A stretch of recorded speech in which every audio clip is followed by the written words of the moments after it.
సంసారం ఒక సాగరం అని ఊరికే అన్నారా మహానుభావులు? పొద్దున లేచినప్పటినుంచి ఊపిరాడని పన్లు, ఉరుకులు, పరుగులు, హడావుడి. శ్రీవారికి, పిల్లలకి టిఫిన్లు తయారుచేసి, వారిచేత తినిపిస్తూ ఒక పక్క వంటచేసి, నలుగురికి క్యారేజీలు సర్ది, వెళ్లేటప్పుడు వారేమీ మరిచిపోకుండా cellphone, belt, laptop charger, purse ఇలా అందరికీ అన్నీ గుర్తుచేసి, వారికి రక్షగా విభూది నుదుటకు పెట్టి, శ్రీవారిని ఆఫీసుకు, పిల్లల్ని కాలేజీలకు సాగనంపేసరికి తల ప్రాణం తోకకొచ్చింది. వంటింట్లోకి వెళ్ళి వేడివేడి ఫిల్టర్ కాఫీ గ్లాసు నిండా కలుపుకుని ఉదయం 6 గంటలకి స్విచ్ ఆన్ చేసిన శరీరాన్ని ఒక్క పావుగంట ఆఫ్ చేసి కాస్త ప్రశాంతంగా ఈజీ చైర్లో కూర్చున్నాను. అప్పటికే టైము 10 గంటలు దాటుతోంది. ఈవేళ మంగళవారం. దుర్గమ్మ గుడికి వెళ్ళాలి. రాహుకాలంలో దుర్గాదేవి గుడిలో నిమ్మకాయల్లో దీపం పెడితే సకల దోషాలు నివారణ జరిగి ఆ తల్లి మనల్ని ఆపదల నుంచి రక్షించి సకల శుభాలు జరిగేటట్లు అనుగ్రహిస్తుంది. అందులో మంగళవారం అలా దీపారాధన రాహుకాలంలో చేస్తే మరీ ప్రాశస్త్యం అంటారు. ఇలా చిన్న చిన్న ప్రత్యేకమైన పూజలకు నా మనసు ఎంతో ఆరాటపడుతుంది.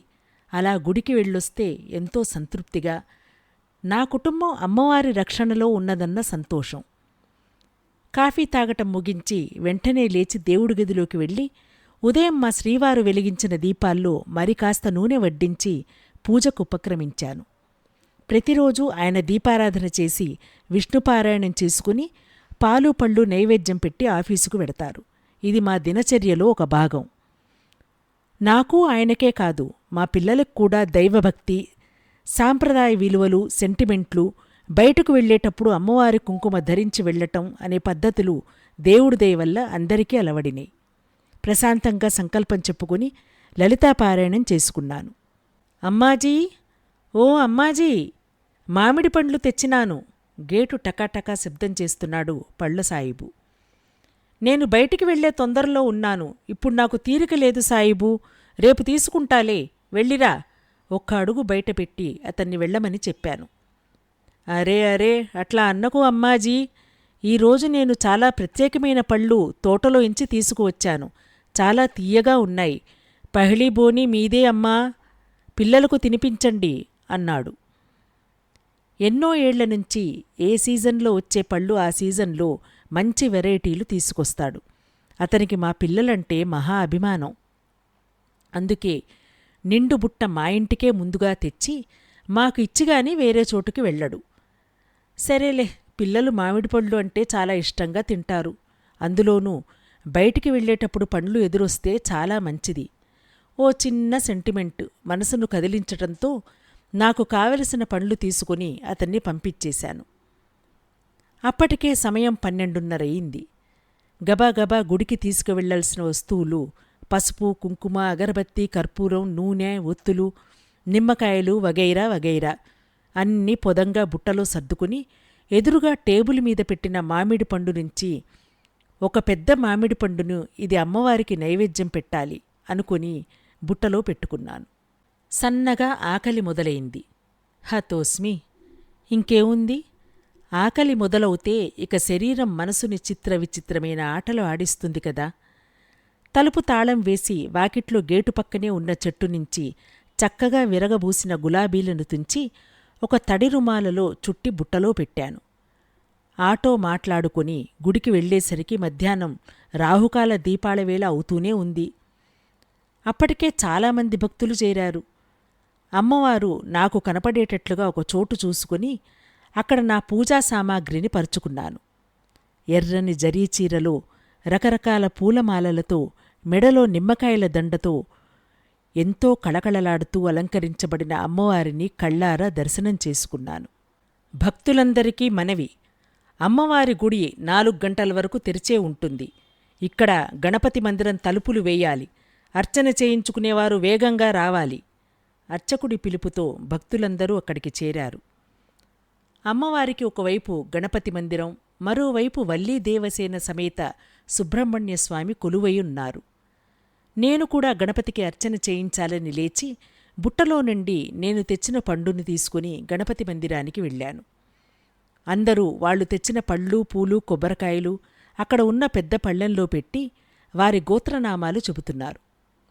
నేను కూడా నేను తెచ్చిన మామిడి పండును తీసుకుని పళ్ళెంలో పెట్టే నిమిషంలో ఠంగుమంటూ నా మెదడులో ఒక సెంటిమెంటు తీగ మోగటంతో ఒక విచిత్రమైన ఆలోచన మొదలయింది.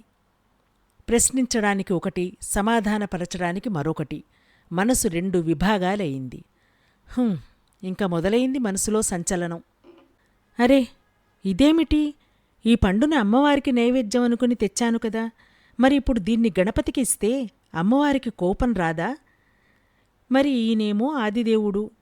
ఈ ఆలోచన ఇంటి దగ్గర రాకపోయేనే. బయలుదేరే ముందు అంతా తొందరే. అన్ని పండ్లు కొని అందులో ఒక్కటే తీసుకురాకపోతే 2, 3 తెచ్చి ఉండవలసింది. ఇప్పుడు ఎలా ఈ సమస్య తేలాలి అన్న నిర్ణయం కాకముందే పూజారి వచ్చి గోత్రనామాలు అడగటంతో ఇంటిలో అందరి పేర్లు చెప్పి నేను తెచ్చిన పూల నుంచి ఒక పెద్ద గులాబీ పువ్వు పూజారి చేతికిచ్చి గణపతికి సమర్పించమని చెప్పి కాసేపు ధ్యానం చేసుకున్నాను.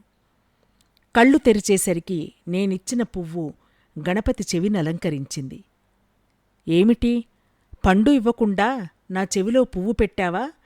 విగ్రహంలో నుంచి మాటలు వినిపించినట్లుగా అనిపించింది. వెంటనే నా మనసులోనున్న సమాధానపరిచే తీగ మోగింది. అయినా నా పిచ్చిగాని ఆ అమ్మవారికి కొడుకేగా, కొడుక్కి ఇస్తే తల్లి సంతోషిస్తుందిగాని ఎక్కడైనా ఆగ్రహిస్తుందా? పర్వాలేదు, ఇచ్చెయ్యాలి అని అర్చకుడిని పిలిచి ఈ పండు గణపతికి నైవేద్యం పెట్టండి అని ఇచ్చి హారతి కళ్ళకద్దుకొని అమ్మవారి దగ్గరికి వెళ్ళిపోయాను. దీపాలు వెలిగించి అమ్మకు అర్చన చేయించి బుట్టలో కొబ్బరికాయ కోసం చేయి పెట్టాను. కనపడలేదు. అయ్యో, నా మతిమరుపు మండ. తీసుకుందామని పక్కన పెట్టాను, కాని తీసుకురావటం మర్చిపోయినట్లు ఉన్నాను. ఇక ఈవేళ్టికి పటిక బెల్లంతో సరిపెడదామని అనుకుంటున్న సమయంలో అమ్మా, కొబ్బరికాయ కావాలా అనొక కుర్రాడు అడగటంతో అతనికి డబ్బులిచ్చి ఒక టెంకాయని ఎంచుకుని అమ్మవారికి చాలా ఆనందంగా పటిక బెల్లంతో పాటు ఆ కొబ్బరికాయను కూడా సమర్పించాను. కరెక్ట్గా పూజ ముగిసే వేళకి నైవేద్యానికి కొబ్బరికాయ దొరికిందంటే దుర్గమ్మ తల్లికి కోపం రాలేదు. నన్ను అనుగ్రహించినట్లే. అమ్మవారికి నైవేద్యానికి పండు లేదని, కొబ్బరికాయ మరిచిపోయినానని బాధపడుతున్న సమయంలో నా మనసు పడే తాపత్రయాన్ని అమ్మ గ్రహించి నాకోసమే, కేవలం నా మనసుకు శాంతి కలిగించడానికి, నా చేత నైవేద్యం పెట్టించుకోవడానికి ఈ కొబ్బరికాయను ఏర్పాటు చేసిందని తెలుసుకున్న నా మనసు ఎనలేని అమ్మ అనుగ్రహం చూశావా అన్నట్లు నా భుజం తట్టి ప్రశాంతతనిచ్చింది. పక్కనే ఉన్న మండపంలో కూర్చుని అమ్మవారి కుంకుమ నుదుటన పెట్టుకుంటున్న నాకు మరలా ఒక విచిత్రమైన ఆలోచన. గణపతికి పండి ఇవ్వాలా వద్దా అన్న నా పిచ్చి ఆలోచనకి ఒకవేళ గణపతికి గాని కోపం రాలేదు కదా. ఇలా మనసుని శరీరాన్ని ఎప్పుడూ సెంటిమెంట్ల ప్రభావం రాజ్యమేలుతుంటే మన ఆలోచనలన్నీ సముద్ర కెరటాల్లా డోలాయమానంగా ఉంటాయేమో. ఇదిగో ఇలా. ఏది ఏమైనా ఒక్కసారి మనస్ఫూర్తిగా ఆ ఆదిదేవుడికి క్షమాపణ చెప్పుకుని వెళ్ళాలి అనుకుని మళ్లీ ఆయన మందిరానికి వెళ్ళాను. అప్పుడే అర్చకుడు గుడి శుభ్రం చేసి తలుపు వేసేశాడు. బయట గంపలో భక్తులు సమర్పించిన పత్రి, పూలు, టెంకాయ చిప్పలు, పండ్లు ప్రసాదంగా అన్నీ పెట్టి ఉన్నాయి. తలుపు కంతంలో నుంచి గణపతిని చూశాను. చెప్పలేనంత ఆనందంతో పులకించిపోయాను. చెవిలో నేనిచ్చిన గులాబీ పువ్వుతో, ఆయన తొండంలో పొందికగా అమర్చుకున్న నా మామిడి పండుతో, ఇరువైపులా వెలుగుతున్న దీపపు కాంతుల్లో మెరిసిపోతున్న ఆయన ప్రసన్నవదనమే ఆ ఆదిదేవుడికి నామీద ఉన్న అనుగ్రహానికి రుజువు కదా. పొంగిపోయిన నా మనసు చిందించిన ఆనంద బాష్పాలతో ప్రసాదంతో ఇంటిముఖం పట్టాను.